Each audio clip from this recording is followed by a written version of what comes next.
एकादशी व्रत की कथा बताई गई। ठाकुर जी की प्राप्ति का, ठाकुर जी की प्रसन्नता का एक व्रत का नियम बताया गया, वो है एकादशी। एकादशी क्या है बंधुओं? 10 इंद्रियां और 11वां मन, इन 11 की पवित्रता जिस व्रत को करने से हो उसका नाम है एकादशी। आंख, नाक, जीव, कान, त्वचा, हाथ, पैर, गुप्त इंद्रिय और मुख, 10 इंद्रियां और 11वां मन, ये जिस व्रत को करने से ठाकुर जी के अग्रसित हो जाते हैं, ठाकुर जी के अनुगामी हो जाते हैं और पवित्र हो जाते हैं, उस व्रत का नाम है एकादशी। वैष्णवों की 3 निष्ठाएं होती हैं, बहुत ध्यान से सुनना। एक प्रकार से कह दूं तो 3 पहचान होती हैं। वैष्णव की पहली पहचान है नाम निष्ठा, नाम में निष्ठा, ठाकुर जी का नाम गाना, नाम जपना। वैष्णव की दूसरी निष्ठा होती है तुलसी निष्ठा और तिलक निष्ठा, गले में कंठी माला पहनना और माथे पर उर्ध्वपुंड तिलक या फिर कुछ लगाना। जो लोग, अब देखो देवास के लोग संकल्प ले लेना, सूना माथा कभी नहीं रहना चाहिए। माताएं तो बिंदी लगाती ही हैं, सिंदूर लगाती ही हैं, लेकिन भाई लोगों को भी चाहिए अपने माथे पर तिलक जरूर लगाया करें। सूना माथा रखने से तो क्या होगा ये तो बाद में सुनना, लेकिन अगर मैं कथा कर रहा हूं, कथा करके निकल रहा हूं और सामने से सूने माथे वाला व्यक्ति अगर आ जाए तो उसके सूने माथे के मुखारविंद को देखते ही मेरा आधा तप उसी समय खत्म हो जाएगा। ताली बजाने वाली बात ही नहीं है, ये तो करने योग्य बात है। हमारे शहर में, हमारे यहां कितने संत आते हैं, कितने वैष्णव जन आते हैं, और हम बिना माथे पर तिलक लगाए उनको जाके प्रणाम कर लेते हैं, तो हमारा मुख देखते ही उनकी आधी तपस्या खत्म हो जाती है, आधा बल खत्म हो जाता है, आधा नाम जप खत्म हो जाता है। तो सोचो, हमारे सूने माथे रखने से सामने वाले का भजन बल खत्म होता है, हमारी क्या गति होती होगी।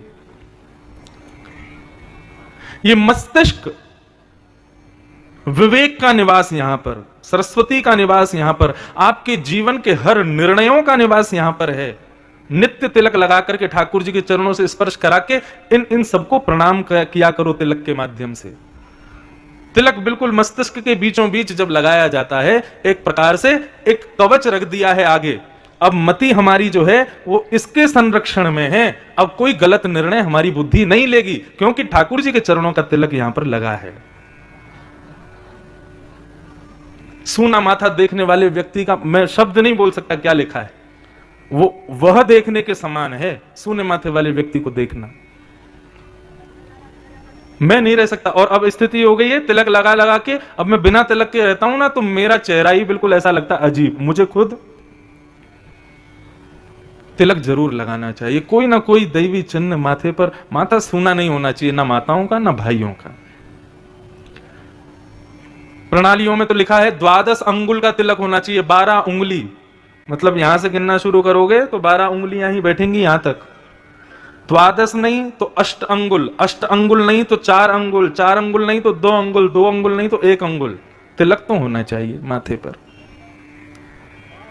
और इसका व्यवहारिक भाव यह है कि जब हम तिलक लगा करके चलते हैं ना, फ्लाइट में जाओ, ट्रेन में जाओ, बस में जाओ, ऑफिस में जाओ, पार्टी में जाओ, शादी में जाओ, तिलक लगा के जाओ। सामने वाला व्यक्ति जब आपके माथे पर उर्ध्वपुंड को देखेगा ना, उसको देखते ही उसके हृदय में आएगा ये जरूर कोई वैष्णव है, जरूर कोई भक्त है, ठाकुर जी को प्रणाम करके आ रहा है, या तो मंदिर से आ रहा है, कुछ भी भाव रखे। आपके तिलक लगाने से देखने वालों के हृदय में भगवान अपने आप प्रकट हो जाएंगे। यह तिलक की महिमा है। इसलिए बिना तिलक के माथा कभी नहीं रहना चाहिए। आज से देवास वाले संकल्प कर लो, ये वैष्णव चिन्ह अपने माथे पर नित्य रखा करो, तिलक लगाओ। तो वैष्णवों की 3 निष्ठा, पहली नाम निष्ठा, दूसरी तिलक तुलसी निष्ठा, और तीसरी एकादशी निष्ठा। ये वैष्णवों की 3 पहचान है।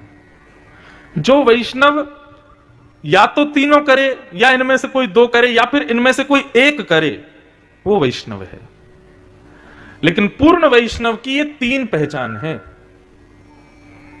इसलिए इन पहचानों को जीवन में लाओ, तभी आप वैष्णव। वैष्णव का मतलब क्या होता है? वैष्णव का मतलब विष्णु का, भगवान का, श्रीनाथ का, कृष्ण का, वो है वैष्णव। उनका जो है उसकी पहचान है वैष्णव। तो जैसे स्कूल में बिना आईडी कार्ड पहने चले जाओ तो टीचर बहुत डांटते थे, ऐसे ही वैष्णव हो तो अपने आईडी कार्ड पहना करो, तिलक लगाया करो, गले में कंठी माला पहना करो, एकादशी किया करो। एकादशी व्रत के अनेक महात्म कहे गए हैं, क्यों करना चाहिए, क्या उसका तात्पर्य है, सब विधान बहुत सारे उसमें बताए गए हैं। लेकिन एक सीधी बात मैं अपनी कथाओं में अधिकतर कहा करता हूं कि एकादशी हम वैष्णवों की करवा चौथ है। जैसे एक पत्नी अपनी पति की दीर्घ आयु के लिए या पति के पातिव व्रत धर्म की संरक्षण के लिए साल में एक दिन व्रत रखती है। किसका? करवा चौथ का। जो माताएं करवा चौथ का व्रत नहीं रखती, जो बहनें करवा चौथ का व्रत नहीं रखती, उसको कहते हैं कि अभागी है, अपने विवाहित जीवन के लिए व्रत नहीं करती, अपने पति के लिए, अपने पातिव्रत धर्म के लिए। पहले तो माताओं के लिए कहा जाता, आजकल पति लोग भी रखते हैं करवा चौथ पे, और इसमें कोई उपहास वाली बात ही नहीं है, सामान्य है, दोनों को रखो, कोई दिक्कत नहीं। अहोई अष्टमी आती है, उस दिन माताएं अपने बेटों के लिए व्रत रखती हैं। मैं साल भर में व्रत नहीं रख पाता, दो ही व्रत रखता हूं, या तो जन्माष्टमी या अहोई अष्टमी। मां हमारे लिए कुछ नहीं खा रही, हम भी उसके लिए कुछ नहीं खाएं। अच्छा, कुछ ना खाना, ये क्या फिलॉसफी है? सुनो, हम जब जन्म लेते हैं ना, और जिस दिन हमारा अन्नप्राशन संस्कार होता है, अन्नप्राशन संस्कार होते ही हमारी आयु कम होने लग जाती है। मतलब अन्न जीव पर जितनी बार जाता है उतनी बार हमारी आयु कम होती है। इसलिए कहते हैं खाने दाने दाने पर लिखा है खाने वाले का नाम। क्यों? क्योंकि जितने दाने तुम्हारे लिए लिखे हैं उतने जब तक तुम खा नहीं लोगे तब तक तुम्हारी मृत्यु नहीं होगी। प्रत्येक दिन हम लोग भोजन करते हैं, रोटी खाते हैं, अन्न खाते हैं, चावल खाते हैं, दाल खाते हैं। तो हमारे जो चित्रकेतु हैं, मतलब पिए हैं उनके, ब्रह्मा जी के चित्रकेतु, वो चित्रकेतु सबका लेखा जोखा रखते हैं कि मैंने इंद्रेश को पृथ्वी पर भेजा है, उसके नाम से इतना अन्न वो जिस दिन खा लेगा उस दिन उसकी मृत्यु होगी। यदि एक दिन भी मैं अन्न नहीं खाता हूं, व्रत करता हूं, अन्न का सेवन नहीं करता हूं, तो उस दिन चित्रकेतु मन में विचार करते हैं, आज इसने अन्न नहीं खाया तो मेरी एक दिन अन्न ना खाने से एक दिन की आयु मेरी बढ़ जाती है। यह है व्रत का मतलब। माताएं बहनें जो एक उस पर करवा चौथ पे व्रत करती हैं, एक दिन अन्न नहीं खाती और फिर रात को पति को देख करके जल पी लेती हैं, अन्न खा लेती हैं, पति को केवल एक दिन की आयु मिलती है, पत्नी की एक दिन का जीवन मिल जाता है उसको। ठीक वैसे ही ठाकुर जी को अपना सर्वस्व न्यौछावर करो, और सबसे ज्यादा बहुमूल्य हमारा है जीवन, हमारा एक दिन। हम ठाकुर जी का व्रत करके, एकादशी का व्रत करके अपने उस एक दिन को जो हमको एक्स्ट्रा मिला है वो हम ठाकुर जी को अर्पित कर देते हैं। ये है एकादशी। ऐसे एकादशी व्रत के महात्म्य को बताया गया। तो वैष्णवों की ये तीन निष्ठा है, इन तीन निष्ठाओं का पालन वैष्णवों को करना चाहिए। भगवान किसे कहते हैं?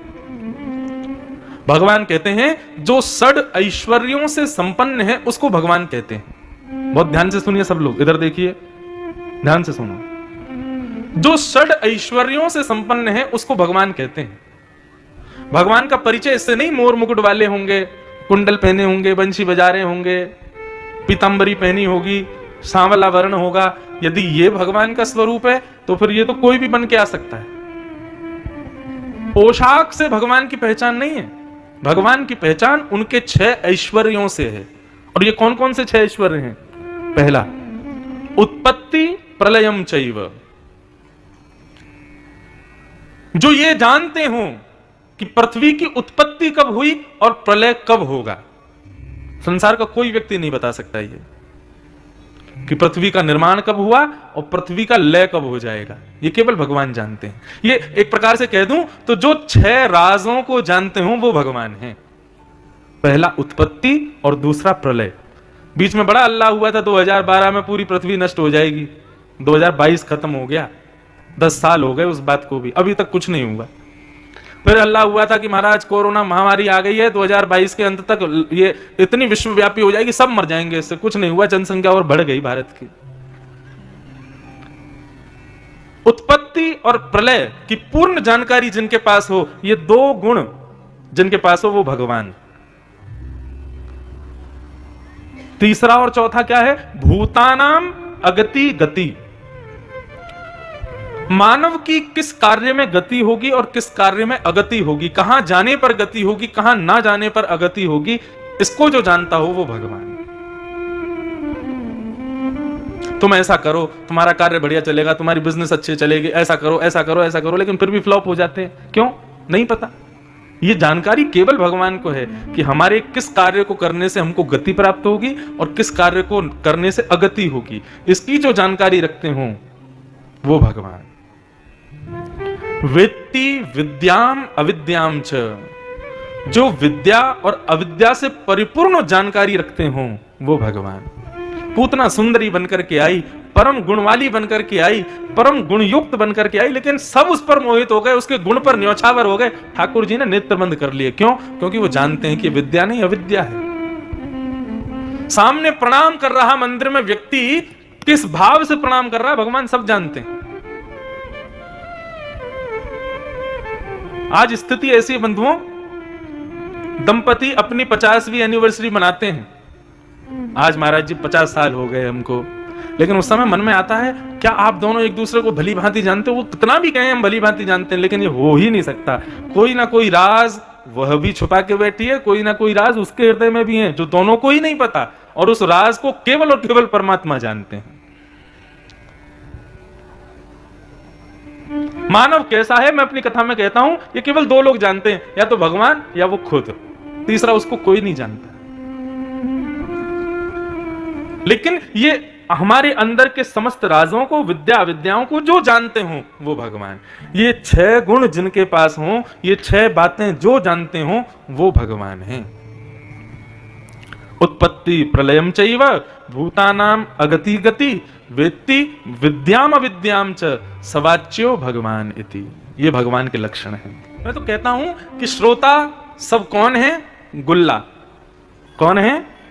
सब गुल्ला हैं। और भागवत की कथा क्या है? बोले ये रस है। और जब रस में ये सारे गुल्ला ओतप्रोत हो जाते हैं, तब रसगुल्ला बनता है, तब श्रीनाथ जी उसको मुख से लगाते हैं, तब उसको स्वीकार करते हैं, तब उसका भोग लगाते हैं। अभी हम लोग क्या है? पी के गुल्ला हैं। ठाकुर जी को शुगर थोड़ी है जो उनको ऐसे ही खा जाएंगे। जब तक रस से युक्त नहीं होगे, जब तक रस से ओतप्रोत नहीं होगे, तब तक ठाकुर जी स्वीकार नहीं करेंगे। उस रस को हृदय में धारण करो, उस रस में सराबोर हो जाओ, ताकि ठाकुर जी आपको स्वीकार करें। अभी हमने स्वीकार किया है, लेकिन स्वीकारीकरण का पक्ष तो तब मजबूत होगा ना जब दोनों तरफ से हो। ठाकुर जी का अभी स्वीकारीकरण कहां मिला है हमें? सूरदास को मिला था, तुलसीदास को मिला था, मीराबाई को मिला था, रैदास को मिला था। अब रैदास की कथा सुनाए। रास किसे कहते हैं? सुनो ध्यान से। रैदास जी नदी में स्नान कर रहे थे, और नदी में स्नान करते करते श्री रैदास जी को अपने पैर के नीचे कुछ अनुभव हुआ। रैदास जी ने जैसे ही उठा करके देखा तो नन्हे से ठाकुर जी वहीं गंगा जी से उनको प्राप्त हो गए। रैदास जी बोले बड़ी कृपा भगवान, आप स्वयं कृपा करके पधारे हो, आइए अब आपकी सेवा करूं। रैदास जी ले गए अपनी कुटिया में जाकर के धीरे धीरे धीरे धीरे करके ठाकुर जी के सेवा को बढ़ाया। एक संग ही सब व्यवस्था नहीं की, जो जो व्यवस्था होती गई रैदास जी वो करते थे। रैदास जी की भक्ति की पराकाष्ठा ऐसी बताते हैं कि श्री रैदास जी भ्रमण बहुत करते थे। कभी जगन्नाथपुरी चले गए, कभी वृंदावन, कभी अयोध्या, द्वारिका, बद्रीनाथ, रंगनाथ, सब जगह तीर्थों में घूमते रहते थे। लेकिन जब से उनके ठाकुर जी घर में आ गए, तब से रैदास जी का तीर्थों में जाना बंद हो गया। क्यों? रैदास जी तो कहीं भी भिक्षा मांग के खा लेते थे, अब ठाकुर जी का तो सुच्चा भोग लगाना पड़ेगा, अमनिया भोग लगाना पड़ेगा। किसी के यहाँ का बना हुआ ऐसे थोड़ी रख देंगे ठाकुर जी के आगे। रैदास जी को बड़ा कष्ट होता था कि अब मैं तीर्थों में नहीं जा पाता जब से ठाकुर जी आए हैं। तो रैदास जी ने एक नियम बनाया, भाव पक्ष को आगे रख के अपनी कुटिया में ही सारे तीर्थ प्रकट कर दिए। ये कोना बद्रीनाथ, वो कोना रंगनाथ, ये कोना वृंदावन, ये कोना आदि आदि। इस प्रकार अपनी कुटिया में ही ठाकुर जी को सजाते धजाते और उनको उठा करके ले जाते, एक कोने में रख देते और कहते ठाकुर जी आज रामेश्वरम आए हैं हम। कोनों का नाम ही रख दिया। और विश्वास माने रैदास जी की भक्ति ऐसी थी कि जेठ की भरी गर्मी में रैदास जी अपने ठाकुर जी को यदि भाव में अपनी कुटिया में बद्रीनाथ ले जाते थे ना, तो उनके गांव में बर्फ गिरने लगती थी, ब्यार ठंडी बहती थी, लोग सॉल कंबल ओढ़ के घूमते थे। कोई पूछता अरे भाई जेठ का महीना कंबल ओढ़ के घूम रहे हो? बोले आज जरूर रैदास के ठाकुर जी बद्रीनाथ गए होंगे, तभी पूरे गांव में सर्दी हो रही है। और कभी सर्दी के महीने में यदि रैदास जी अपने ठाकुर जी को रामेश्वरम ले जाते थे, भरी सर्दी में कोहरे में भी वहां पर सब अपने स्वेटर उतार करके सारे वस्त्रों को खोल के घूमते, भाई बड़ी गर्मी लग रही है, क्यों? बोले हाँ जरूर रैदास के ठाकुर जी रामेश्वरम गए होंगे। ऐसी भक्ति थी रैदास की। परंतु रैदास के इस भाव से जितने लोग आनंदित हो रहे थे, उतने लोग उससे जलने भी लगे। रैदास जी एक विजातीय थे, एक उच्च श्रेष्ठ कुल में जन्म नहीं था उनका। लोगों ने जाके राजा से शिकायत कर दी, ठाकुर जी की सेवा का अधिकार तो केवल ब्राह्मण क्षत्रिय वैश्यों को है। ये रैदास एक छोटी जाति का ठाकुर जी की सेवा करता है, अपराध कर रहा है, और इसका अपराध पूरे गांव को भोगना पड़ेगा राजन। राजा ने कहा भाई ऐसा कोई काम नहीं होना चाहिए, रैदास को बोलो अपने ठाकुर जी राजघर में जमा करवा दे। रैदास को बुलाया, रैदास से कहा भैया तुम अपने ठाकुर जी या तो इन ब्राह्मणों को दे दो या फिर हमारे राजभवन में दे दो, तुम सेवा नहीं कर सकते। रैदास जी बोले मैं कहीं से खरीद के नहीं लाया हूं इनको, या मैं कहीं से मांग के नहीं लाया हूं, ठाकुर जी स्वयं सेवा करवाने खुद आए मेरे पास में।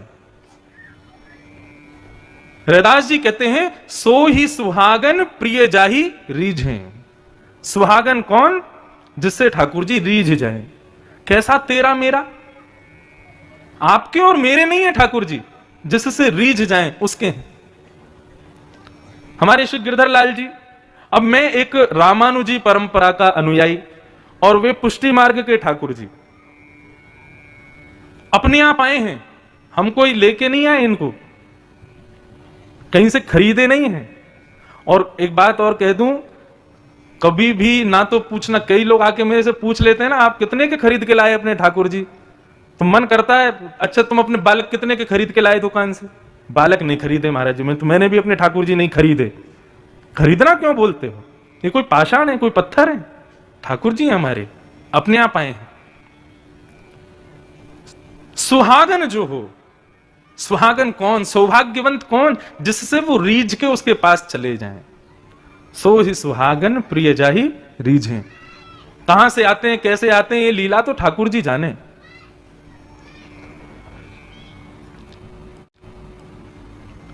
रैदास जी बड़ी विडंबना में बोले क्या करना चाहिए? बोले अपने ठाकुर जी जमा करवाओ, मंदिर में दे दो या फिर हमारे राजभवन में दे दो। रैदास जी बोले मैं तो नहीं दूंगा, मेरे ठाकुर जी मेरे प्राण हैं। राजा बोले देखो तुम विजाती हो, तुम सेवा करोगे तो अपराध पूरे गांव को लगेगा। बोले मेरी सेवा से अपराध पूरे गांव को लगेगा? बोले हाँ ऐसा हमने सुना है। तो फिर रैदास ने कहा एक काम कर लीजिए, ठाकुर जी से ही पूछ लो वो किसके पास जाना चाहते हैं। बोले ये कैसे संभव होगा? तो रैदास ने युक्ति बताई, बोले एक काम करते हैं, कल ठाकुर जी को सिंहासन में यहां बीच में पधरा दूंगा, एक तरफ आपके सब विद्वान ब्राह्मण और सारे क्षत्रिय और वैश्य समाज के लोग बैठ जाएं, एक तरफ अकेला मैं बैठ जाऊंगा, दोनों अपने भाव से ठाकुर जी को रिझाएंगे। ठाकुर जी जिससे रीझ के जिसके पास मुड़ गए, जिसके पास घूम गए, समझो ठाकुर जी उसी के हैं।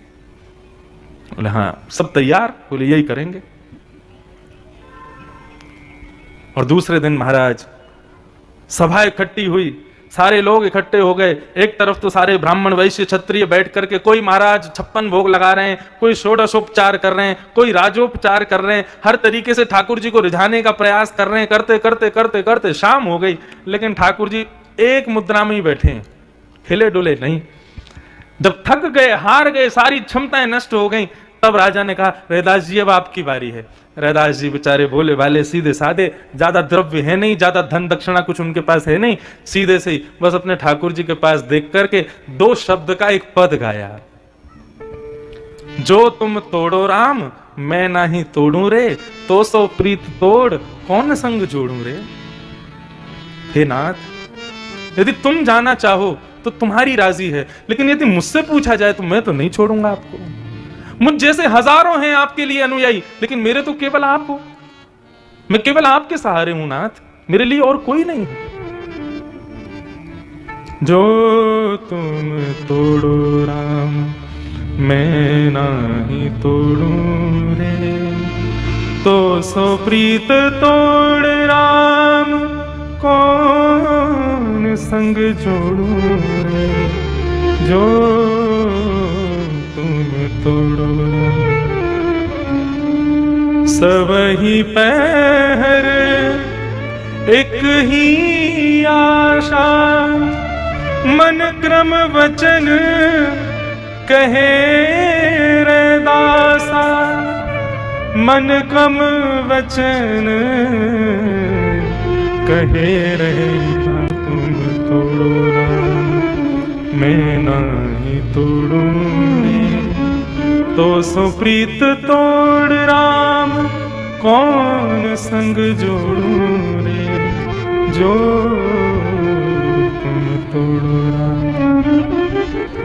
आप तो मुझसे नाता तोड़ करके किसी से भी जोड़ लोगे, आपकी तो पूरी दुनिया है, पूरी सृष्टि है, मेरे जैसे हजारों अनुयायी हैं आपके लिए, लेकिन मैं आपसे तोड़ के कहां जाऊंगा।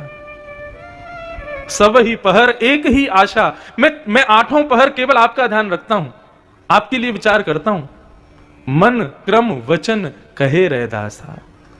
और ऐसे भाव आवेश में आकर के श्री रैदास जी गा रहे थे, नेत्रों से अश्रुधार झरझर गिर रहे थे।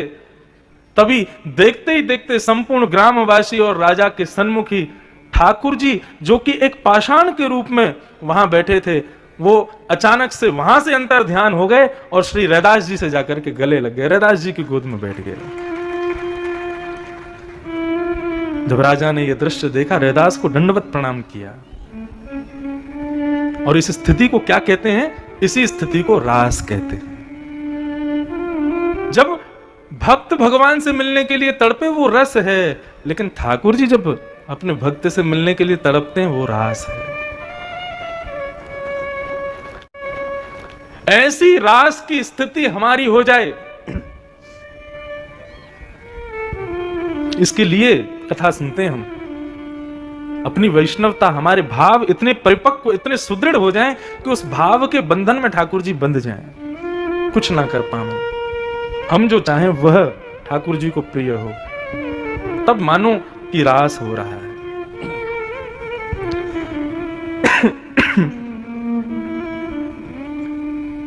रास का मतलब हमने केवल एक चीज मान ली, नाचना, नृत्य करना, हाथ में दो डंडी पकड़ करके एक दूसरे को मार रहे हैं, वही रास है ना।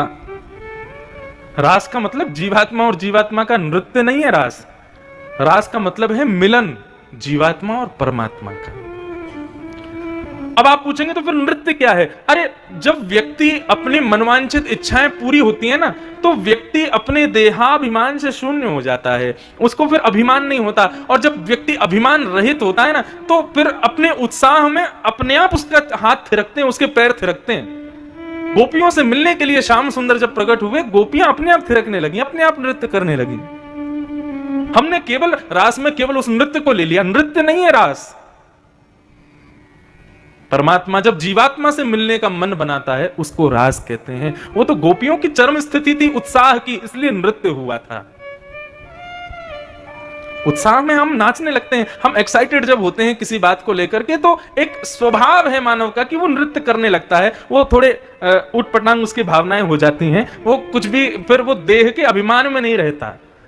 यहां पर जो गोपियों ने रास किया, वो देहाभिमान की शून्यता है। रास का मतलब नृत्य नहीं होता है। भगवान ने गोपियों को आश्वासन दिया था कि हम तुम्हारे साथ रास करेंगे। रास करने का मतलब हम तुम्हारे पास बैठेंगे। रसिक प्रीतम हित चित की बातें गिरधारी जी सो कहिए, यह भी एक रास है। अपने हृदय की भावनाएं ठाकुर जी से कहना, ठाकुर जी की भावनाएं श्रवण करना, यह भी एक रास है। मैं तो निवेदन करता हूं कि जब भी कोई गोवर्धन जावे, परिक्रमा लगाओ, दूध की धार चढ़ाओ, आदि आदि जो तुम्हारा मन हो सब करो, लेकिन मेरी कहे एक बात करना, जब गोवर्धन जाओ तो गिरिराज जी के समीप जाकर के बैठो और गिरिराज जी से चर्चाएं करो, अपनी सुनाओ, अपने भाव कहो।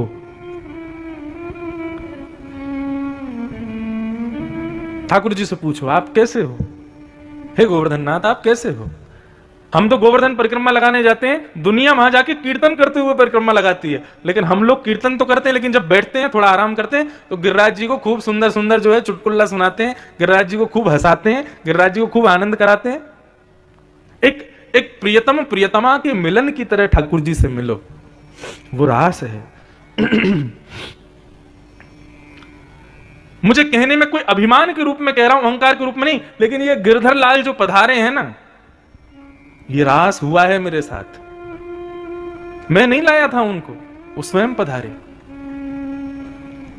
बस इतना याद है, मेरे पूज्य नाना जी कहा करते थे कि गोवर्धन वासी सांवरे तुम बिन रहो ना जाए, इस पद को भगवान ने आशीर्वाद दिया है कि जो भी इस पद को नित्य गाएगा मैं उसको जरूर मिलूंगा। नाना जी की आज्ञा से मैंने इस पद को गाया।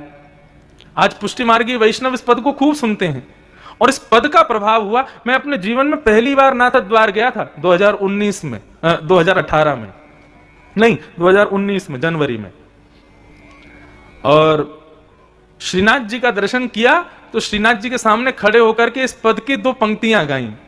दर्शन को नैना तपे, वचन सुनन को कान, मिलवे को हियरा तपे, हिय के जीवन प्राण, गोवर्धन वासी सांवरे तुम बिन रहो ना जाए। और मन में एक भाव आया कि हे श्री गोवर्धन नाथ, आपका गिरी कंदरा तो हमारे ब्रज में विराजती है, लेकिन आप ये श्रीनाथ स्वरूप लेकर के यहां इतनी दूर राजस्थान में क्यों आ गए हो? चलो ना हमारे ब्रजमंडल में, खूब सेवा करेंगे आपकी, खूब आनंद कराएंगे आपको। जैसे 500 वर्ष पहले आप विराजते थे वैसे पुनः चलो। केवल ये भावना रखी थी। मंदिर से निकल करके मैं बाहर गया तो अपनी ही कथा की कहीं धुन सुन रहा था। मैंने मेरी कथा कौन सुन रहा है? और तभी देखा तो एक दुकानदार, उसके यहाँ बहुत सारी मूर्तियां थी ठाकुर जी की, वो एक मूर्ति को छेनी हथौड़ा से सिद्ध कर रहा था और कथा सुन रहा था। मैं जब उसके पास जाके खड़ा हुआ, उसने जैसे ही देखा, वो देख करके बिल्कुल आनंद निमग्न हो गया। बोले अरे आप श्री इंद्रेश जी महाराज हैं? मैंने कहा जी। बोले 2 मिनट बैठिए, मेरी दुकान पे बैठो, आपका एक उपहार मेरे पास रखा है। मैंने कहा मेरा क्या उपहार भैया? आप कथा सुन रहे थे इसलिए रुक गया मैं। बोले नहीं आपको भी बताता हूं। और इतने में ही भीतर से बढ़िया सुंदर एक वस्त्र में लिपटे भय हमारे लाल जी, गिरधर लाल जी, लाके मेरी गोदी में धर दिए। बोले ये आपके हैं, अब आपको इनकी सेवा करनी है। मैंने कि मैं श्रृंगार का सा भी नहीं जानता हूं, कैसे श्रृंगार करूंगा मैं, मुझे नहीं आता। बोले वो ये सब करा लेंगे, आपको मित्र की बहुत जरूरत है, आप चाहते हो गोवर्धन नाथ ब्रज में आ जाए। मैंने तुमको कैसे पता मैं चाहता हूं गोवर्धन नाथ ब्रज आ जाए? बोले नहीं, ऐसा भाव आया, अब आप इनको लेके जाओ, आप इनकी सेवा करो। और उसने कहा कि ये जो ठाकुर जी हैं ये 5 वर्षों से आपकी प्रतीक्षा कर रहे हैं। मैंने कहा क्यों? बोले इनका निर्माण मैंने तब किया था जब आपने द्वारिका में पहली कथा की थी, और आपकी कथा सुनते हुए मैंने इनका निर्माण किया। तब मैंने मन में विचार किया कि ये ठाकुर जी तो मैं इन्हीं व्यास जी को दूंगा जो कथा जिनकी मैंने सुनी है, और 5 साल से प्रतीक्षा कर रहा, आप अब आए हो, आप लेके जाओ। ये रास नहीं है तो क्या है? स्वयं ठाकुर जी पधारते हैं। स्वयं की स्थिति ऐसी करनी है कि लाल जी आपके पीछे पीछे भगे आमे, संग आमे, संग रहे, संग खामे, संग सोमे, सब संग संग लीला करें। और मैं ये इसलिए नहीं कह रहा कि मैं अपने आप को बड़भागी बता रहा हूं कि मेरे पास लाल जी आए। मैं चाहता हूं ऐसे लाल जी कथा सुनने वाले देवास, इंदौर आदि क्षेत्रों के सबके घर में आ जाएं, अपने आप आ जाएं। ऐसे लाल जी सबके घर में आके सेवा करवा में। लेकिन वो कब करवाएंगे? जब स्वयं की स्थिति रास की करोगे, स्वयं को गोपी मान करके अपने भाव स्वभाव सब में परिवर्तन लाके रस युक्त हो जाओगे, तब उस रस को, तुम्हारे हृदय के उस रस को चखने के लिए ठाकुर जी स्वयं आएंगे। वही रास है। अभी तक रास हुआ नहीं है, अभी तो रस की स्थिति में है हम सब, पर यह रास हो उसी के लिए कथा सुन रहे हैं। और फिर कोई कहे ये तुम्हारे ठाकुर जी कहां से लाए, कितने के लाए, कितने रुपया के लाए, तो मीराबाई का एक पद सुना देना। कोई कहे सस्तो, कोई कहे महंगो, कोई कहे सस्तो।